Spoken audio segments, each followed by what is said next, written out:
Hello, hello, hello. I am coming on tonight and I had something that I was listening to an audiobook this morning and wanted to share some ways that meditation can help us with our multiple sclerosis. So I want to say hello and welcome to those of you who are joining me on YouTube, and that is Miss Grace, Glamour and Grit, as in MS Grace, Glamour and Grit, and then on the Facebook page, which is Awareness Month for MS. So I was listening to an audiobook this morning, and she was talking about how we need to how women need to know how to feel their emotions and realize that they are not their emotion, but their emotions let your emotions help you know that something's going on with you, just like pain lets you know something is going on with you. And as she was talking about that, she started talking about meditation. And I used to meditate, and I've often thought about getting back to it. So I wanted to go over some things that meditation actually helps and what type of meditation you should do. So, first, I want to say that, and I have my trusty notes in my phone. So, meditation actually helps with a great deal of symptoms that we have with MS. Um, but it helps to lower stress, which can cause a flare up with MS, reduces anxiety, enhances mental health, which one of the symptoms of multiple sclerosis is depression. Um, it improves self awareness, increases concentration and attention span, reduces memory loss. And we've been talking a lot about cognitive issues with MS. So, memory loss is definitely one of them. So, I'm getting on meditating tomorrow. It generates empathy and kindness. And she actually talked this morning about self compassion that helps with self compassion. And then improves sleep hygiene. Again, I'm getting on this tomorrow because I've been having a hard time sleeping and my cognitive is the worst symptom I have with multiple sclerosis. So, I'm going to talk to you about 5 types of meditation. And the first type is mindfulness based stress reduction. And with mindfulness based stress reduction, it is about breath awareness and a body scan. So you're going to breathe and make sure that you have an awareness of your body. So you're going to go from your toes to the top of your head, scanning parts of your body, and then being aware of whether or not is that part of the body in pain, is that part of the body having distress, does that part of the body feel better than other parts of the body, and you're going to breathe with that. And I think I actually wrote the breath down. Either way, you're going to breathe, inhale with it, scanning your body, and then when you breathe out, is as if you're pushing that stress or that pain away from you. So you can do this pose by being seated, or you can do this laying down. And then you want to, um, this actually, try this if you want to live a more mindful life. And mindfulness, I actually heard about this other day too. I say heard because I have audio books, but when you're being mindful, it's like you're taking in, paying attention specifically to those details. So, this meditation is going to help you with mindfulness. So, if you were mindful while you were outside, you'd be taking in the details of the trees and the leaves on the trees, the way the sky is painted with all the colors, or the blueness is bright on a certain day. You're taking note of the details. So, as far as the scanning your body is concerned and your mindfulness, you again are taking note of the details. So, is something specifically in pain? Are you having more problems with your left side rather than your right side? And you just want to be very mindful of those things. So, again, that meditation is mindfulness based stress reduction. The second one is transcendental transcendental mindfulness. So this is going to ask that you sit still for 20 minutes. So not only do you need to sit still for 20 minutes, but you're going to sit still for 20 minutes twice a day. So this one is twice a day.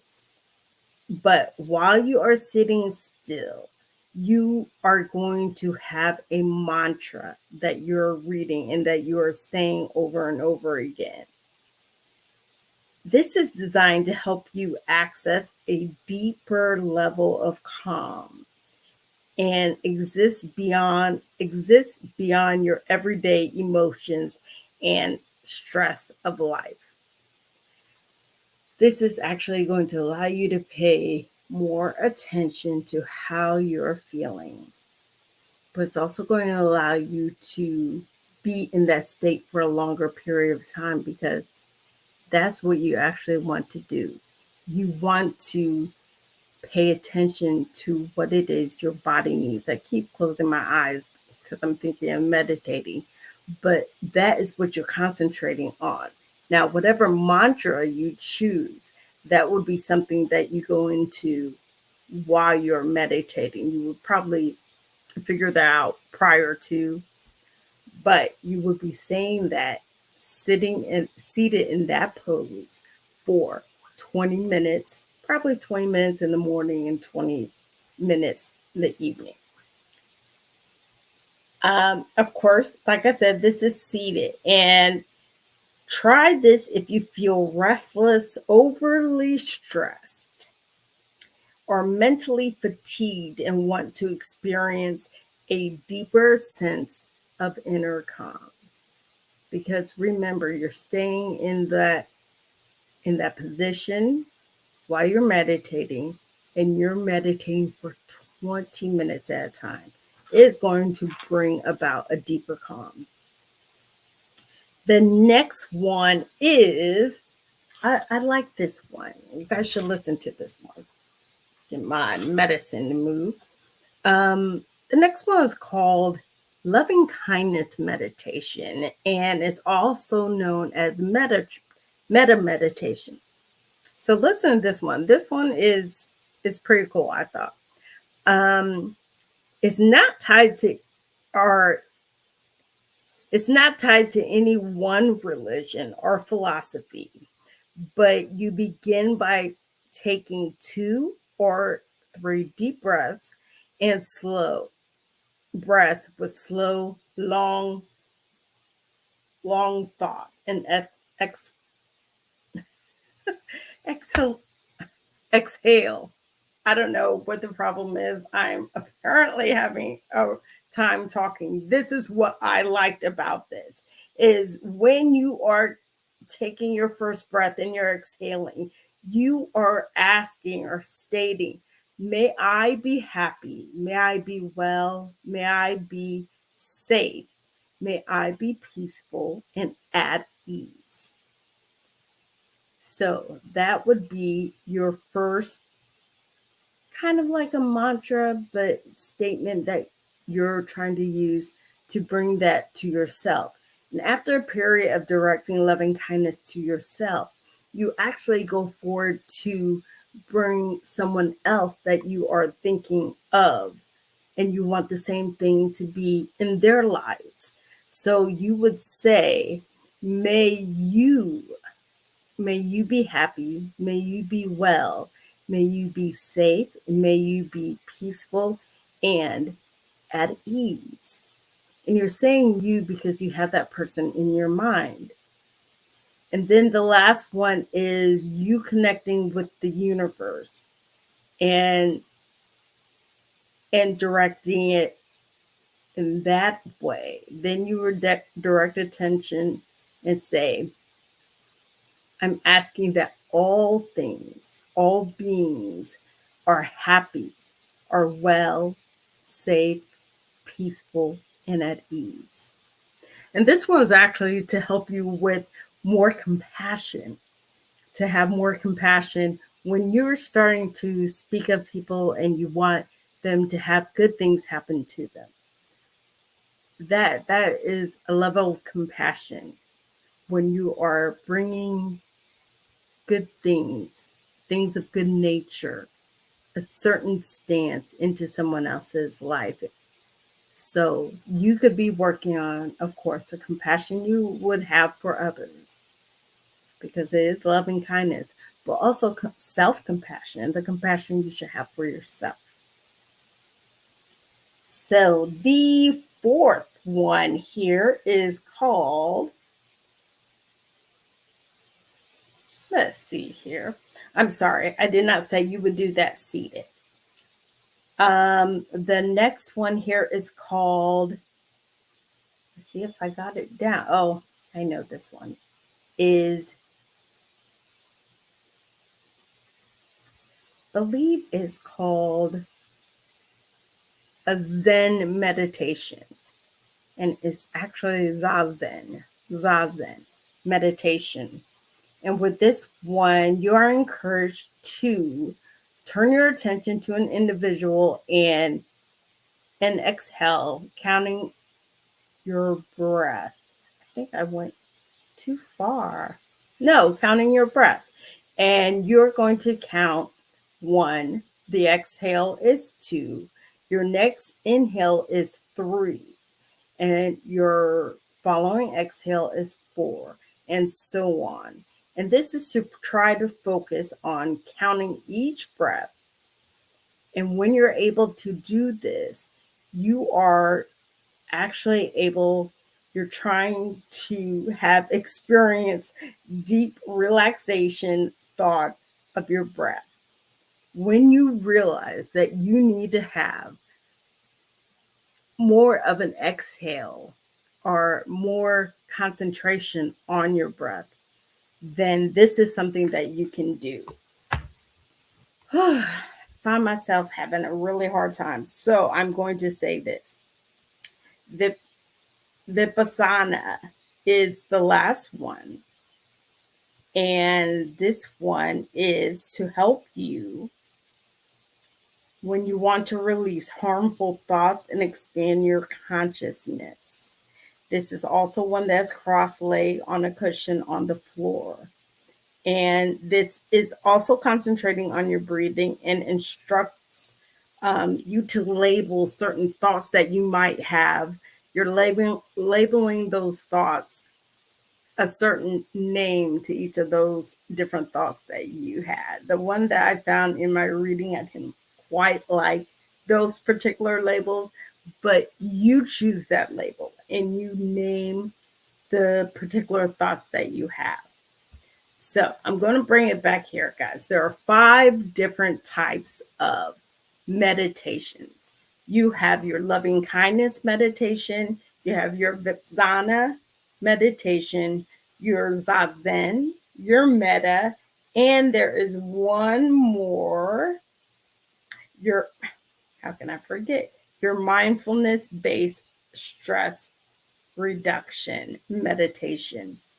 I would take the time to do a study on all these. And when I say study, I don't mean like books all over the table like you're back in the library studying for college. I'm saying find out for yourself which meditation is right for you. I put in the description, you'll be able to find out which meditation is best for you, and you'll be able to find out which one is best for MS. Well, both things are unique. Both things are unique. You're unique.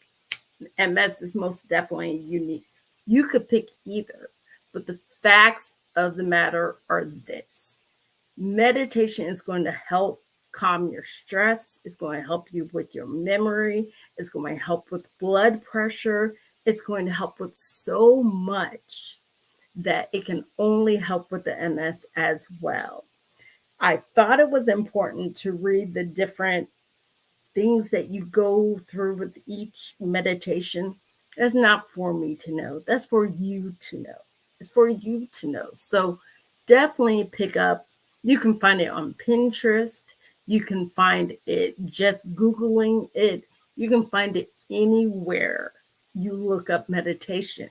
But the important thing is to look it up. Sometimes we just need to add things to our lives in order to make better that thing that has been around for such a long time. And our pain and our symptoms and MS, they're there. I was about to say they're going to be there always. I don't know what the future holds, but they are there. So don't you feel better knowing that you can control your situation by going out there and finding out what the best thing is for you? Because to be honest, they give you all this medicine, but holistic things might work better for you. I mean, I'm not saying to stop your medicine, but I am saying to be aware of what your body is telling you. And that's what meditation is. It's getting you to be mindful and sit in a space of quiet and just pay attention to what your thoughts are, what your feelings are, what it is that you need to do for self. And don't we need that? Anyone just needs that because we need to take time to think about self. So, so I felt like I had a really hard time with this, but like I said again, I'm trying to give you guys all this information that I'm learning as well. This specifically with the meditation, and this probably information would be better if you guys just read up on it yourselves. But I will also say this: I have been struggling lately. I've been struggling with sleep, and I've been going to bed trying to get to sleep earlier. And for instance, last night I didn't fall asleep, I don't think, until a little after 3. But the night before I went to sleep, I believe around 2 o'clock. I say I believe and I look up because if there's something on the TV that I've hit record to, it goes back to the beginning hour. And if I hit record, that means I was up at that hour. And I have one up on there that's 3 a.m., one's there at 2 a.m. And I believe there was one night I just didn't sleep at all. And if you've been paying attention to what we say here on Miss Grace, Glamour, and Grit, is that lack of sleep is one of those things that causes your flare-ups to be triggered. And it causes that because one, the immune system is going down. And then not to even mention how many of us can stay focused on something long enough when we're just out of sorts. When I'm specifically when I'm tired, I'm missing something somewhere. and it does not help. It does not help to try to continue to do things that I would normally do or that anyone would normally do when you are tired. And MS flare ups are, they're hard to deal with at times, but the best thing that you can do is not cause it. I feel like I caused it when I say that. If you know how to not trigger something, it's best to stay away from those triggers. And I know that heat triggers it, and I know that being tired triggers it, and those are just things that we need to take care of when you're in the MS community. You need to take care of yourself and make sure that you're not triggering those flare-ups. So I will go ahead and end there. Like I said, meditation is really important, and I don't think I actually know that I'm going to start meditating here in a couple of days, tomorrow or the day after. I've been thinking about it for a long time, so I'm ready to start. And I will keep you guys updated on where that goes for me. I hope if you decide to start meditating as well, that you will share your thoughts and what your experience is with it. So I will talk to you tomorrow and I will be well rested. Take care, guys. Bye.